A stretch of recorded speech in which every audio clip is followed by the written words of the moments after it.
اعوذ باللہ من الشیطان الرجیم بسم اللہ الرحمن الرحیم وجاہدوا فی اللہ حق جہادہ هو اجتباكم وما جعل عليكم في الدين من حرج ملة أبيكم إبراهيم هو سماكم المسلمين من قبل وفي هذا ليكون الرسول شهيدا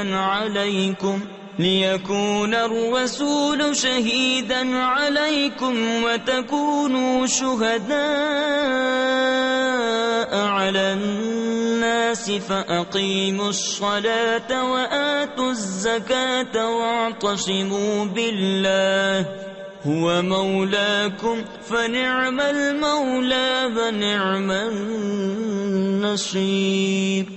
اور اللہ کی راہ میں جہاد کرو جیسا حق ہے جہاد کرنے کا۔ اس نے تمہیں پسند کیا اور تم پر دین میں کچھ تنگی نہ رکھی۔ تمہارے باپ ابراہیم کا دین اللہ نے تمہارا نام مسلمان رکھا ہے اگلی کتابوں میں اور اس قرآن میں، تاکہ رسول تمہارا نگہبان و گواہ ہو اور تم اور لوگوں پر گواہی دو۔ تو نماز برپا رکھو اور زکوٰۃ دو اور اللہ کی رسی مضبوط تھام لو، وہ تمہارا مولا ہے، تو کیا ہی اچھا مولا اور کیا ہی اچھا مددگار۔ صدق اللہ العظیم۔